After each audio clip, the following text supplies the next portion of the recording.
Bem-vindos a mais um podcast do Automóvel Clube Portugal. Hoje temos como convidado Diogo Saraiva Souza, ex-empresário e com um percurso profissional que marcou bastante os anos 80 em Lisboa.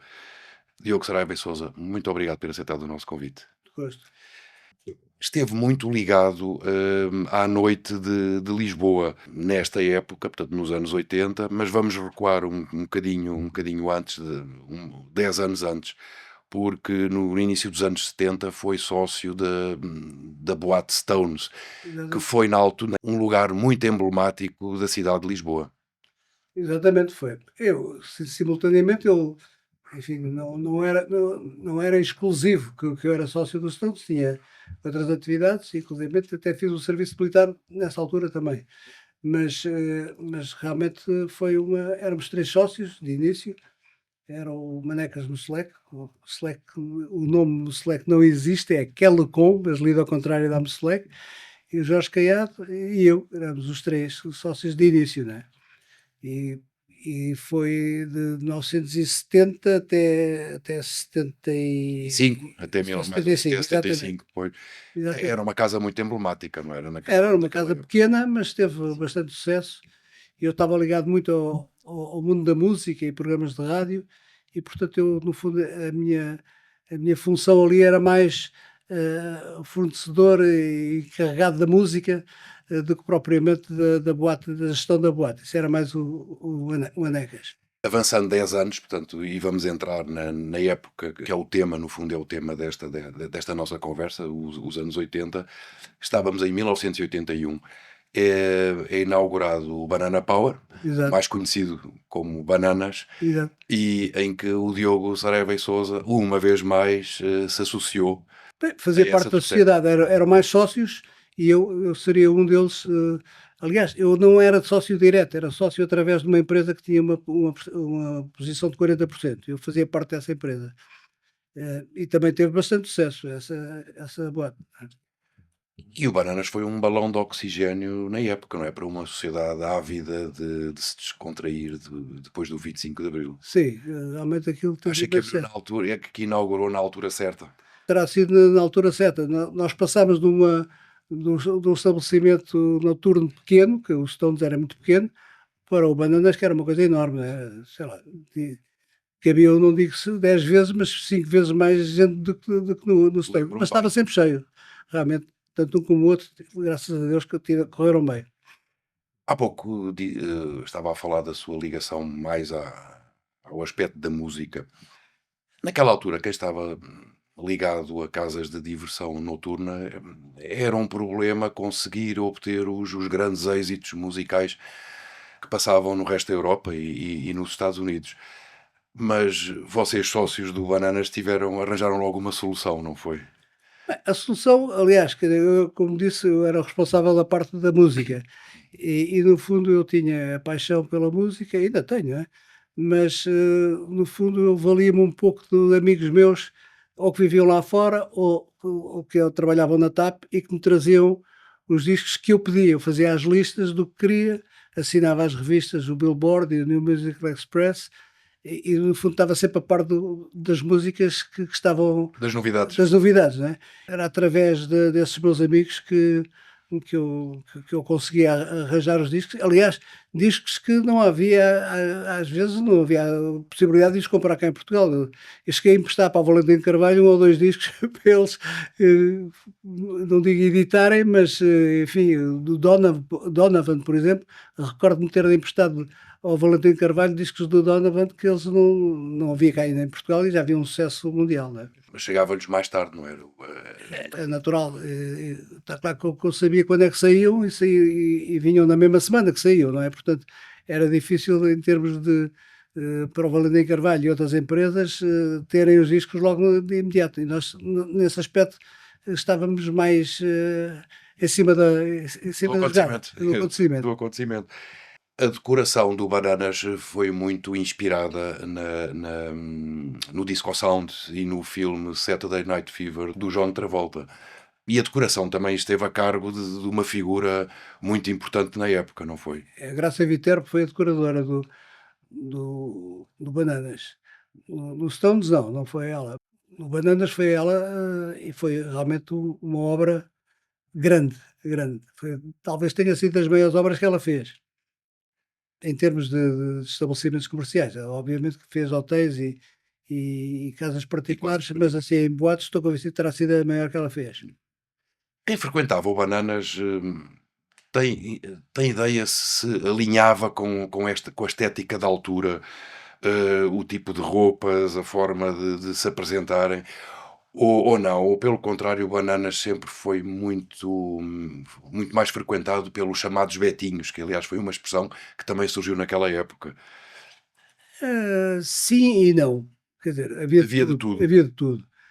Mas eu não posso dizer que fossem só betinhos, havia também a betinhos, obviamente, mas, enfim, lá está, como o Bananas era um boato muito maior do que o Stones, havia uma clientela muito mais alargada e, portanto, havia para todos os gostos. E já aqui falámos que nos estamos a referir a uma época que, logo a seguir ao 25 de Abril, uma sociedade era conservadora, mas no aspecto de socializar, justamente com a abertura das boates, destas discotecas maiores, que principais mudanças é que acha que houve, que aconteceram, no aspecto das pessoas sociabilizarem naquela época? Entrando numa década que foi muito transformadora, os anos 80, de que forma é que as pessoas começaram a sociabilizar? Enfim, não tenho uma resposta muito concreta a dar-lhe nesse aspecto. Eu acho que, foi uma evolução natural. Hum, Houve, obviamente, muitas influências vindas do estrangeiro, pessoas que talvez viajassem mais, havia mais estrangeiros também a frequentar, portanto, quer dizer, houve uma evolução natural. Aliás, a sociedade portuguesa, nessa altura, teve uma evolução muito significativa e, portanto, hum, atingiu também a parte da noite, ligada ao mundo da noite, não é? Seria inevitável, não É é, inevitável. que isso acontecesse. E acha que os anos 80 também revolucionaram a forma como passámos a ouvir música, do modo geral, já não referindo à seleção, ao cuidado Pois. e à atenção que tinham em escolher as músicas, os êxitos, para passarem no Bananas. A forma como os portugueses passaram a ouvir música também mudou, não foi? Com esta nova época. Ora bem, eu fazia parte de um programa de rádio que era no Rádio Clube, que era o Em Órbita, que foi um programa muito famoso, e ganhou vários prémios, inclusivamente prémios internacionais. Que era dirigido principalmente pelo Jorge Gil, já falecido, Pedro Albergaria, também já falecido, João Manuel Alexandre, também já falecido, José Manuel Violento, também já falecido, só resta eu e o José Luís Magalhães Pereira, dá-me a impressão. De resto já faleceram todos. E éramos um grupo de pessoas ligado ao rhythm and blues, ao jazz, e às músicas da época, e esse programa teve muito sucesso e foi, de certo modo, essa ligação que eu tinha com a rádio que me levou também a estar ligado à parte da música nas boates. Porque, no fundo, lá, como eu disse de início, tinha mais a função de ser tratada a música do que propriamente da gestão da boate. Então esses programas de rádio também ajudaram provavelmente à mudança de hábitos, não é? Em termos de Exatamente, música. exatamente. As pessoas ouviam e iam acompanhando. Nessa altura a rádio ainda tinha uma grande importância comparada com o que tem agora, porque agora é televisão, televisão, televisão. E antes não seria tanto a televisão, seria também a rádio, no que diz respeito à parte musical. Nos anos 80 estava tudo ainda por fazer, houve espaço para tantas novidades. Por exemplo, logo a seguir, um ano depois do Bananas, em 82, abre outro bar emblemático na cidade, que foi o Frágil. Depois vieram os restaurantes que também marcaram bastante o bairro Alto. O que é que naquela altura estava em termos gastronómicos? O que é que nos anos 80 estava na moda comer? As pessoas procuravam restaurantes para quê? Em termos de gastronomia. Ainda não havia a euforia que há agora pelas estrelas Michelin. Mich Michelin. Obviamente que as estrelas Michelin revolucionar um pouco a gastronomia, pelo menos nos tempos atuais. Nessa altura pouco importava, praticamente era desconhecido da grande maioria do público, já não me recordo de quando é que começaram, o Guia Michelin, quando é que começou, mas nessa altura tinha pouco significado, pelo menos em Portugal. Agora é diferente. E portanto, não se pode dizer que nessa altura a comida os pratos internacionais e de cozinha francesa fossem importantes. Seria talvez mais uma gastronomia mais portuguesa do que propriamente internacional. Mas feita com qualidade, obviamente. Feita com qualidade, mas eu recordo-me que nós, pelo menos eu e os meus amigos, éramos adeptos de restaurantes típicos portugueses, Bairro Alto, um exemplo que já acabou, que era o Papa à Sorda, né, que depois deu origem a outros restaurantes, mas era um dos restaurantes famosos e obviamente de cozinha portuguesa. E o Diogo Saraiva e Sousa foi trilhando o seu percurso profissional, em outras áreas. Esteve também ligado ao negócio das bebidas, onde, se passou uma coisa muito interessante que foi na época foi um grande golpe publicitário que envolveu um conhecido treinador, de futebol. Ericsson. Quer contar-nos essa história? Eu era diretor de vendas da Seagram nessa altura, que tinha várias marcas portuguesas também, não eram só estrangeiras, mas várias marcas portuguesas, uma delas era a Macieira. E o Ericsson, era o treinador do Benfica e, por acaso, não fui eu pessoalmente que tratei do contrato, embora tenha acompanhado regularmente, e foi um contrato que teve imenso sucesso, que era o boné Macieira Que ele usou, não que é? ele usou e que depois toda a gente usava, né. Aliás, nós produzimos a Macieira produziu imensos, bonés, mas às tantas, à porta dos estádios havia à venda não só os nossos, como milhares de outros bonés feitos, não sei, por terceiros que também vendiam. Portanto, no fundo, ao princípio nós ficámos um bocado hesitantes se deveríamos processá-los ou não, mas chegámos à conclusão que no fundo era publicidade gratuita para nós. Nos escusávamos de estar a produzir mais bonés porque eles apareciam já produzidos.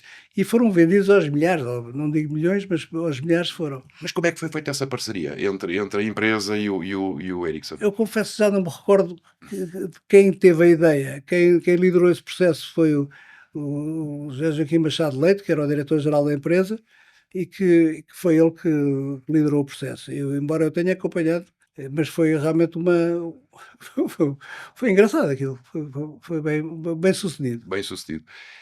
Em 1985 são construídas as Torres das Amoreiras, que na época foram consideradas como uma parolice kitsch.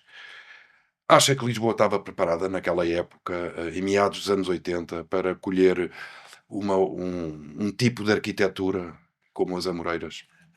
Foi uma surpresa, mas não há dúvida que o arquiteto Tomás Taveira teve um sucesso, porque realmente ele fez aquilo que ao princípio as pessoas podiam, enfim, rejeitar ou ficar surpreendidas, mas o que é certo é que, passado uns anos, está perfeitamente aceito e neste momento não é nada de extraordinário, mas na altura foi. Realmente na altura foi uma surpresa para muita gente, a arquitetura que ele desenvolveu e as obras que ele fez. Esse espanto e até esse torcer de nariz, se pode dizer, denotava ainda, apesar de já estarmos em meados dos anos 80, ainda algum conservadorismo por parte dos portugueses, mas, por exemplo, nós achávamos muita piada ao humor do Hermano José, que também nada tinha sido feito até àquela altura daquela forma, como ele fez. E toda a gente achava imensa graça. Foi revolucionário, não há dúvida. Realmente o Herman e aliás continua, ainda não parou. Ele continua, a graça não perdeu a graça, antes pelo contrário. Enfim, foi evoluindo, foi alterando um pouco, mas continua a ser uma pessoa com uma.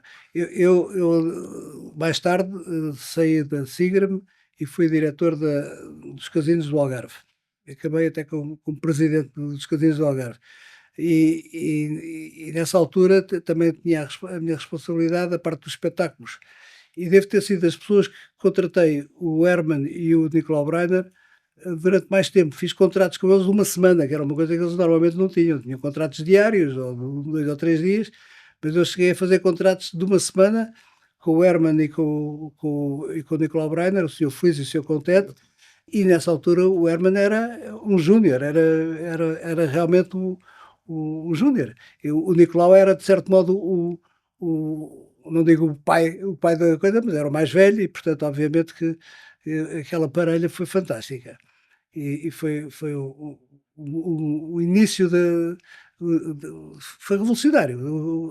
Aqueles dois foram fantásticos. Eu era muito amigo do Nicolau Breiner e também do Herman e, portanto, acompanhei e senti que realmente aquilo foi fantástico.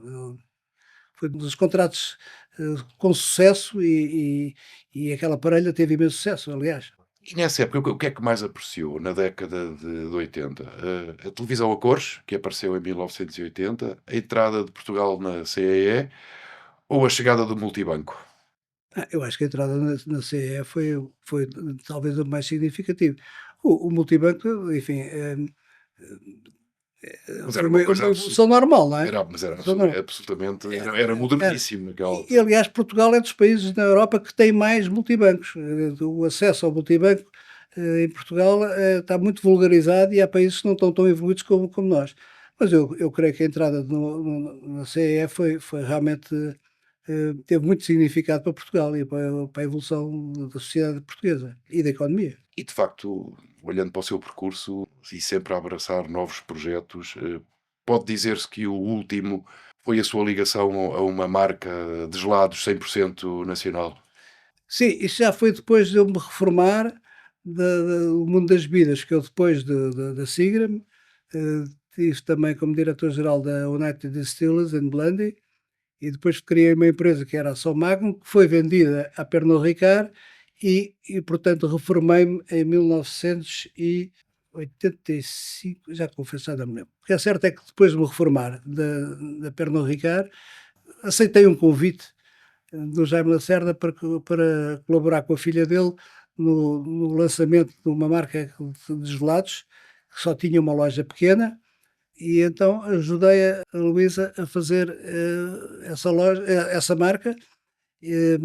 Começámos com uma loja, depois fomos abrindo e depois, enfim, em 89, retirei-me definitivamente. Mas, portanto, foram 10 anos em que eu estive, a acompanhar a Artisani e quando saí já tínhamos 10 lojas, no fundo. Ó Diogo Saraiva Sousa, muito obrigado por ter aceitado o nosso convite uma vez Muito bem, mais muito obrigado. enfim, e aos seus olhos dar um bocado a conhecer a quem nos acompanha como era a Lisboa dos anos 80. E obrigado por estarem desse lado. Podem acompanhar-nos no Spotify, SoundCloud, Apple Podcast e nas redes sociais do ACP.